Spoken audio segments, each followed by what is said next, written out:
weekly newsletter where I share. Hi, Congresswoman. This is Natalie from Muscatine. I keep hearing about these tax cuts you guys made, but I haven't seen any impact on my paycheck. I was curious when I can start benefiting from the tax cuts that were made over the summer. Well, the tax cuts that we made and were passed and signed into law on July 4th of this year, those tax cuts are retroactive back to 2025. So when you file your tax return this coming year, and you can start filing your tax return again, plus press star 3 at any time if you want to get into the queue. I apologize, I'm talking fast because I want to try to get through as many questions as possible, but I also want to be I want to answer the question as thoroughly as possible. David from Pella, you're on live with Mariannette. Good evening. I am quite tired of many saying that in this one big beautiful bill, there is no tax on Social Security.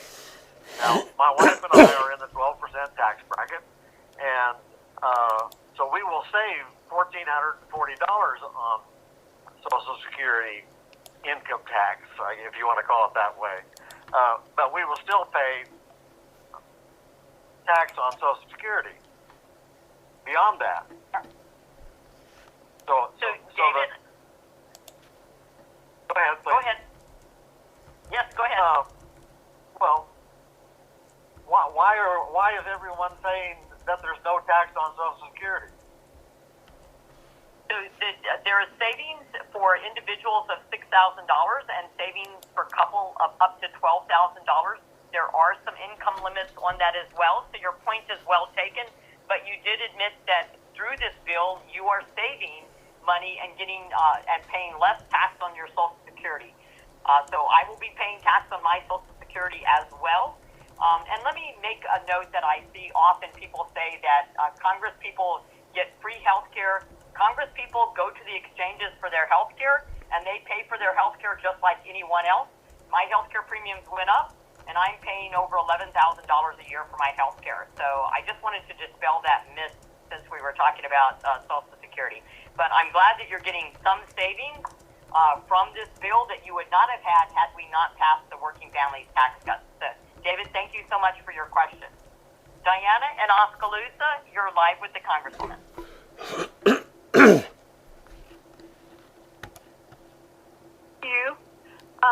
I'm real concerned with the cuts on people. All right. And what's your question, sir?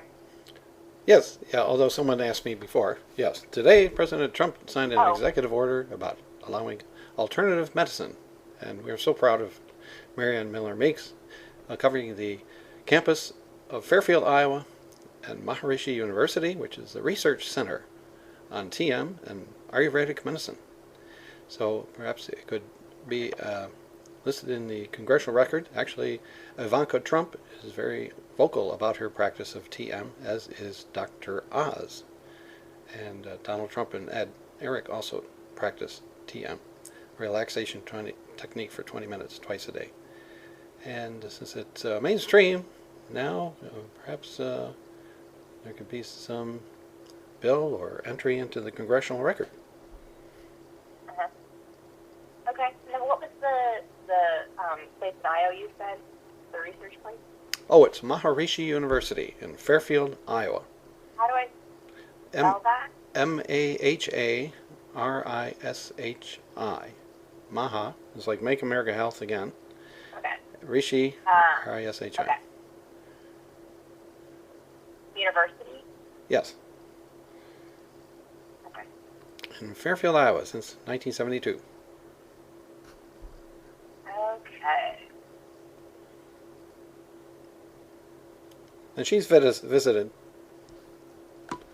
All right. Well, I have your question down. I'll add you back into the queue. And then if you hear your name and where you're calling from, you'll be live with the Congresswoman. Great. Thank you so much. All right. Have a nice day, sir. You too. Agency, so that's a bipartisan group.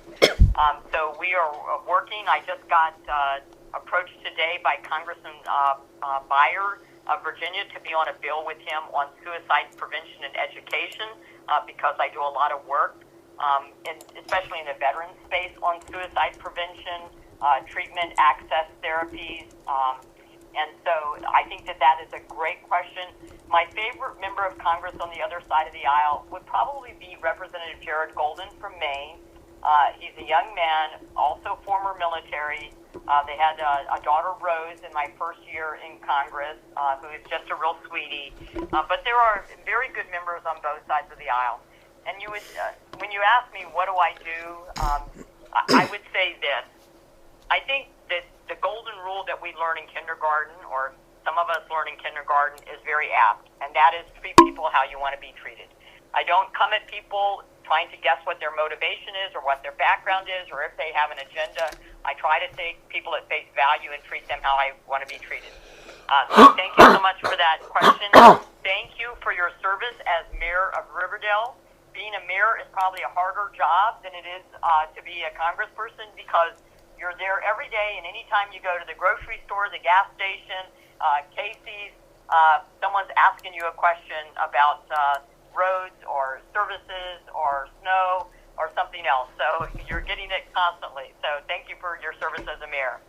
Ron in Burlington, we're going to go to you next. Ron, you're on live with the Congresswoman. Yes, we both worked 50 years, been married for 50 years. We're retired, and we're concerned about the cost of what a person's pocketbook loses every week. First and foremost, I think both parties would agree with this, although they may have different ways to go about it. The best way to reduce our national debt, so first reduce the deficit, which is year over year, and then second to reduce the national debt, is through economic growth. Now, I can remember under past presidents, they thought economic growth and that the economy was structurally hampered, and economic growth would be at less than 2%. We saw under the first term of President Trump that economic growth outpaced that, and we have seen so far this year that economic growth has been greater than 3%. I think the figure was about 3.6%. So if we want to reduce deficits and we want to reduce debt, we know that we have fixed obligations in Social Security and in Medicare and in the PACT Act. We want to be able to maintain defense spending or even increase it because we know we need shipbuilding. We know that we need to increase our salary, which we just did of our junior enlisted people by over 3% in the National Defense Authorization Act. So you can either cut spending and reduce how much you're paying, or you can expand the pie. I'm a big proponent of economic growth as the best way to reduce deficit and reduce debt. And that requires a combination of policies on the tax front and on the regulatory front. Those are very important into growing the economy. But we want responsible companies, and we want companies to be able to be here within the United States. So that's a great question. Thank you so much for that question, Caleb. Next, we're going to go to Rick in Fairfield. Rick, on the air with the Congresswoman. Hello. Today, President Trump signed an executive order for allowing alternative medicine. And we're so proud of you as a physician yourself at the campus of Maharishi University in Fairfield, Iowa. And Dr. Oz was at the ceremony today, and he's a big proponent of Transcendental Meditation, as is Ivanka Trump. And Donald Trump Jr. told me personally that he practices TM, and also billionaire comedian Jerry Seinfeld talks a lot about it. And I was wondering if you might make a note in the congressional record that over 600 scientific studies on TM, including at the National Institute of Health, have found that TM has many health benefits. TM is the relaxation response, as defined by Dr. Herbert Benson of Harvard Medical School in 1970, and the physiological opposite of the fight or flight response, as defined by Dr. Walter B. Cannon, also at Harvard, in 1910. So instead of the heart rate increasing, the heart rate decreases during meditation. Instead of blood lactate increasing, blood lactate decreases, lower pulse rate, and other reduced tension and reduction of cortisol, and other benefits of TM. So I was wondering if you might make a note of that in the congressional record. Well, certainly to make a note of it in the congressional record, House floor, and we have opportunities to do that. Let me just comment on what you're saying in general. And I think this time of the year is actually a great time to remind people of this. And I think of meditation like prayer. To me, they're very similar.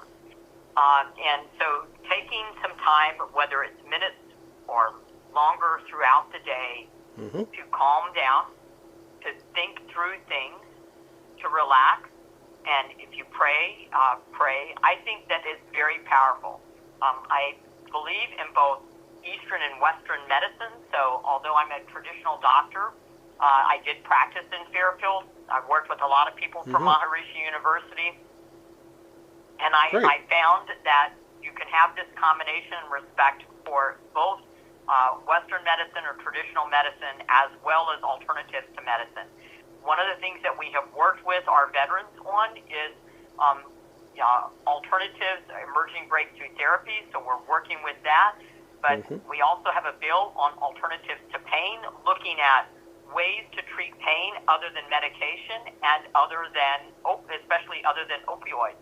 So we're hoping to get those types of alternatives, number one, just educating and informing people about it, and then number two, getting them passed into law, and then reimbursed for people who are not penalized by standards of care if you don't prescribe a certain thing. So I think it's important that people know that they have options, and also that people take responsibility for their health as you seem to do. So whether it's transcendental meditation, whether it's meditation, whether it's prayer, I think this thoughtful reflection and introspection is very healthy for us as individuals, and it's healthy for us as a community as well too. So I just think that's such a thoughtful thing to bring up at the season of Christmas. So Rick, thank you so much for that question. You're welcome. Yeah, that's. We're going to go to Nicole in Delmar. Nicole, you're on with the Congresswoman. Yes, ma'am. Thank you for your service, and Merry Christmas to your family, and blessing into the new year. I just want to say thank you. And then my question is the housing market. Do we think we're going to be able to get our interest rates lower soon? I've seen, high interest rates, and I've seen low interest rates. So I was just curious if we're working on that for people. Nicole, that is a great question. And it brings up what's the federal government's role when it's in housing. And so I'm a co-sponsor of H.R. 1340, which increases the capital gains deduction on homes when they're sold, and also looking at everyone thought the economy was going to heat up too much. The economy has heated up, but at the same point in time, inflation hasn't risen as much as they thought. And so we've been able to keep interest rates down. We're hoping to have another interest rate cut by the Federal Reserve. We've had 3 interest rate cuts this year. But your point is valid when you're asking about the housing market and affordable housing, and you're tying it to interest rates. And the reason why that's important, and many people forget about it, is that whether you're paying rent or you're buying a house or you're paying a mortgage, both of those things are tied to whatever the current interest rate is. So what the interest rate is by the Federal Reserve is very important into a mortgage, or if someone is buying property and then renting it, that's going to be factored into what the rental cost is as well too. So we are certainly working with the Federal Reserve, monitoring employment, monitoring how rapidly the economy is growing, and monitoring the inflation rate, because that's the basis upon which the Federal Reserve makes their decisions to cut rates. So there are other things that we can do when it comes to housing, and that is in the regulatory space.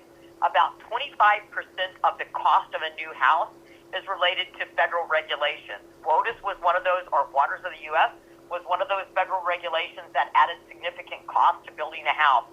So as we can reduce some of the regulatory burdens, but still have, safe homes, and still have the processes by which you want to have appropriate regulation, we can reduce the cost of So thank you for that. I can also tell that you're a very compassionate person for both the people that come here illegally, also for immigrants, and also for seniors and Americans that are here that have worked their entire lives and paid into our tax system that allows these benefits to be in place. I think it is a valid concern. One of the things I talked about over the past 4 years during the Biden administration as a former director of the Iowa Department of Public Health, I was very concerned that we were not checking vaccination rates of people coming across our border. We were not checking them for infectious diseases. So when my grandfather immigrated to the U.S. legally and my great-great-great-grandparents came to Spillville, Iowa from Bohemia, those individuals had to be quarantined. They had to be checked for infectious diseases if we didn't have testing such as we do now. But what I saw at the border was no one was being tested for infectious diseases. And if you look at the CDC data, there has been an increase in diseases that are extremely uncommon to this country. So there's an increase in tuberculosis, especially medication-resistant tuberculosis, which makes it even harder to treat, dengue fever, and other diseases and infectious diseases that don't typically occur in this country, and that's the CDC will say it's due to migration, but it's due to illegal immigration. That, too, costs the system. If you remember, at one of the detention centers in El Paso, there was a huge outbreak of measles that was there. So it does put a burden to our healthcare system, and especially, as you said, with our seniors. So, again, we have a certain amount of money that is allocated for healthcare. It's extraordinarily important. If someone that is here legally or illegally, if they have a true emergency, they will be treated within the emergency room. But it is why we need to enforce our borders and enforce our immigration laws. If you come here legally to this country, you have to have so much money, you have to have a sponsor, you have to have a job, and you do not get any benefits.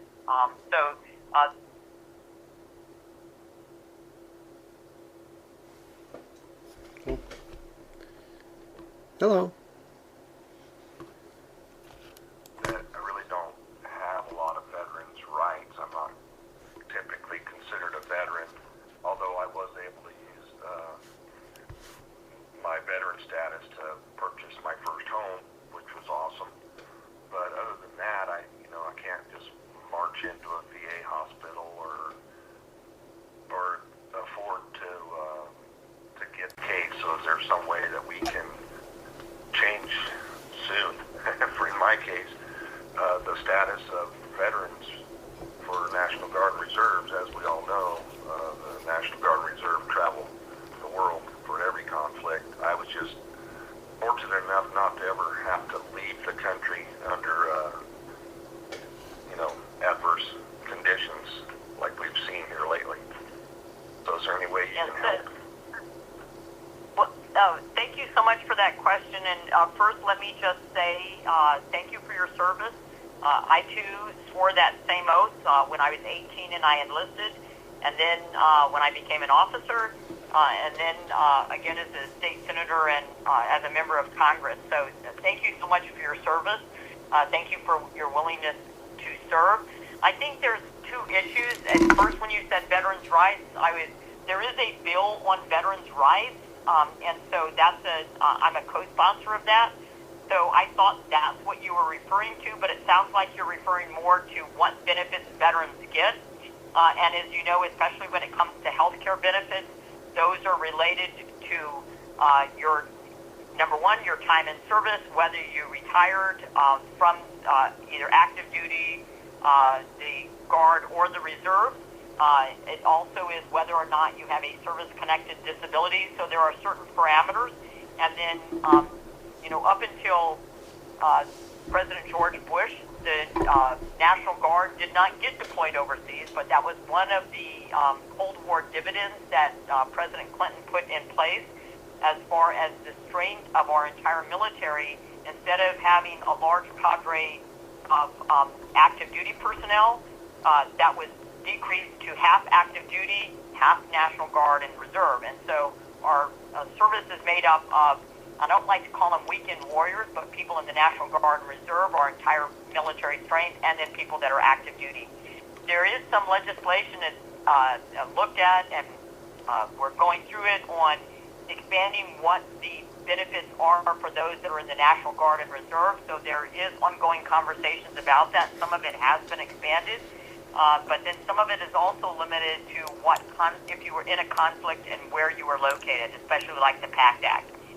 So that's a great question. We'll continue to work on that, and feel free to reach out to our office in Indianola, and we can go over your benefits with you and see if there's not an appeal process or an application process that would help you. But thank you again for your service. Next, we're going to go to Jessica in Lee County.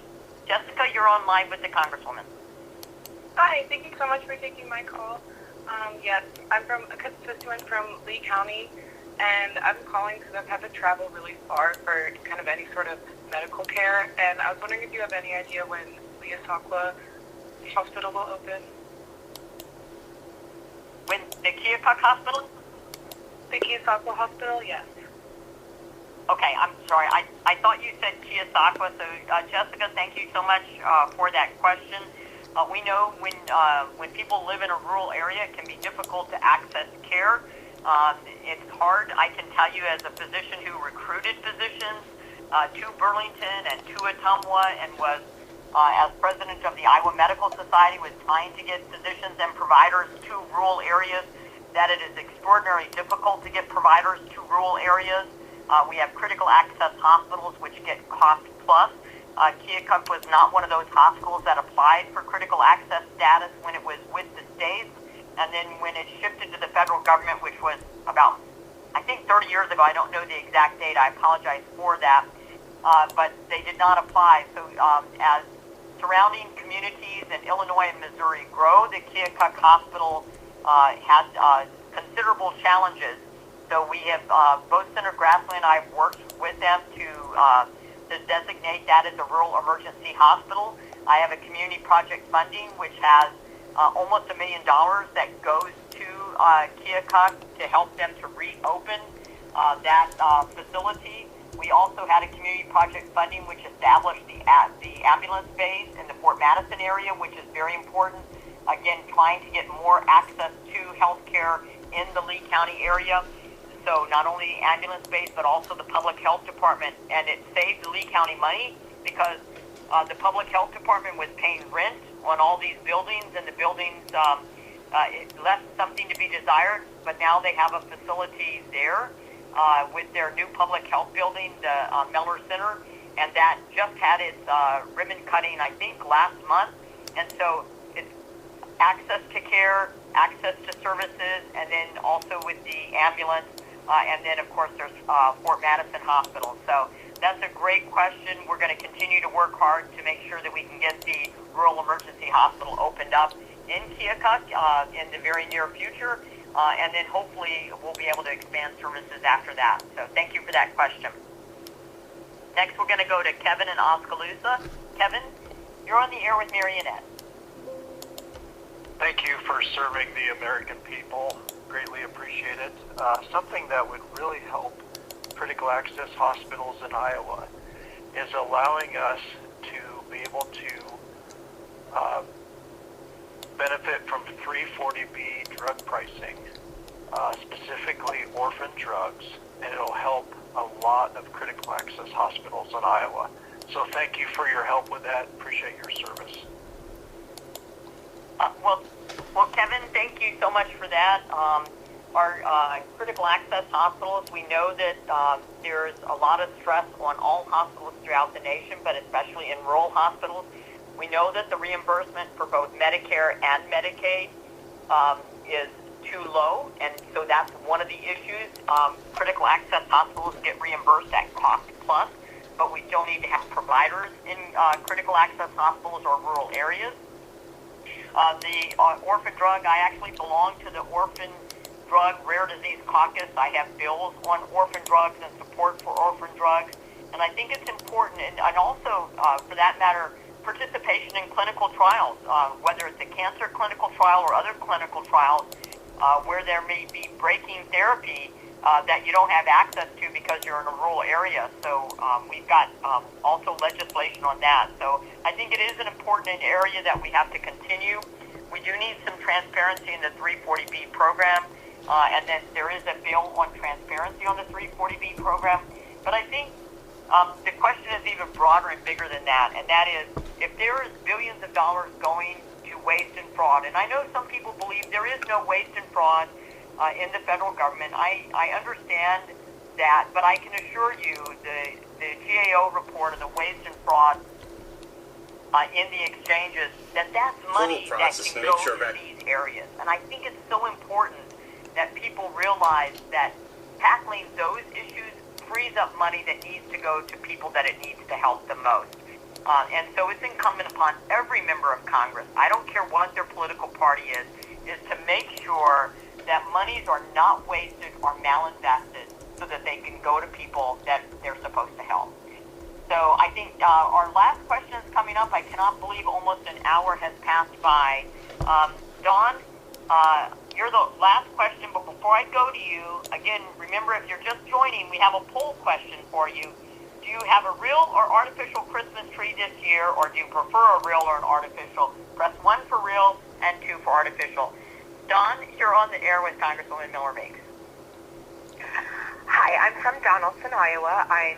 Have been a public school teacher for 30 years, and my question really revolves around funding for public school instead of diverting funding to privatized schools. I've been 2 years on a step freeze, and with that, other costs have increased, and I want to know when we're going to bring back that money into public schools so that teachers don't have to have 3 and 4 jobs just to live. Well, Dawn, thank you so very much for that question. Thank you also for being a teacher. I can tell you that Miss Tenniswood, my second grade teacher, as I mentioned, we were a very poor family. My dad got stationed in Mount Clemens, Michigan.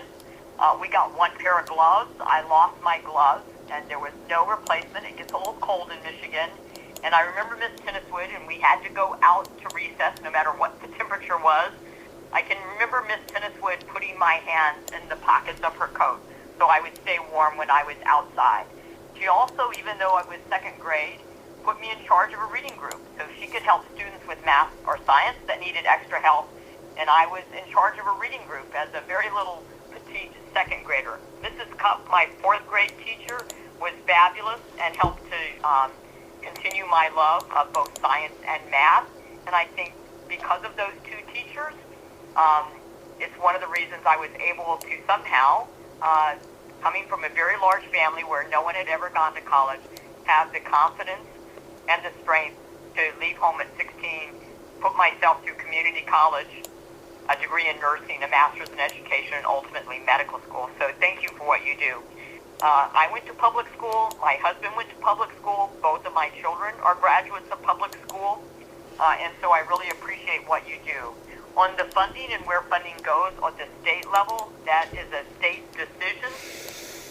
But I think what's most important is that we educate our children and that there needs to be some accountability within the school system. Every child should be able to read and do basic math when they finish 8th grade and should be able to graduate knowing that they can go into the workforce, whether that's in career development, whether that's in trade skills, or whether that's going to a college. Not everyone needs a 4-year degree, but I think that the purpose is to prepare young people. Again, I would say as Iowa's economy grows, and it's really tough in the farm economy now, every single year, as I recall from being a state senator, and even now, every single year, they have increased the funding that goes to teachers. I remember that when I was in the state senate, we separated out the money that went to transportation because rural communities such as Donaldson and Lee County, rural counties, were disproportionately hit because they had a lot of miles to travel. So they took out the transportation costs so more money could go into the per pupil and into cost for teachers or salaries for teachers. I also seem to recall that the beginning salary for teachers was increased by Governor Reynolds. I think the starting salary is around $47,000. So I hope that you get a raise soon. You sound like you deserve a raise, and I thank you for that very good question that you had. Well, I can't believe that the time has passed so rapidly. We did have a poll question. Our poll question was whether or not you had a real or an artificial Christmas tree. And so 67% have an artificial Christmas tree. So I'm going to tell you I am shocked by that because we grow Christmas trees in Iowa. And one of my favorite things to do when my kids were little was to take them out to the Christmas tree farms and to cut down our Christmas tree. So whether it was, below zero or whether it was a warm day, we would go out and cut our Christmas tree. And some of the Christmas tree farms would have wagon rides, and some of them would have crafts, and some would make your wreath, or hot chocolate or peppermint. But it was always a fun thing that I enjoyed doing with my children. And to this day, I have a live Christmas tree. I already purchased it. I'm not going to say it's decorated. It's not decorated yet. But when I get it decorated and get the lights on, I'll post a photo of it. But I always purchase a live Christmas tree. I love the smell. I love the look. But even if you have an artificial Christmas tree, it doesn't matter. You're putting up a tree. And if you don't put up a tree, that's okay too. I think what's most important at this season of Christmas is that it is a season of peace and it is a season of hope. And for all of you, I just want to say thank you so much for taking the time to visit with us. Thank you for joining tonight's telephone town hall. Remember that despite our differences, we're all born in the image of God. If you did not get to ask a question, please feel free to visit my website, millermeeks.house.gov. Again, that's millermeeks.house.gov. Be on the lookout for announcements from my office on upcoming town halls. And thank you again. Have a great night. Have a peaceful, blessed, warm Christmas with your family, with your friends, or with people who just joined together over this season of hope. Thank you so much. God bless you all. Hope you have a great night. Thank you.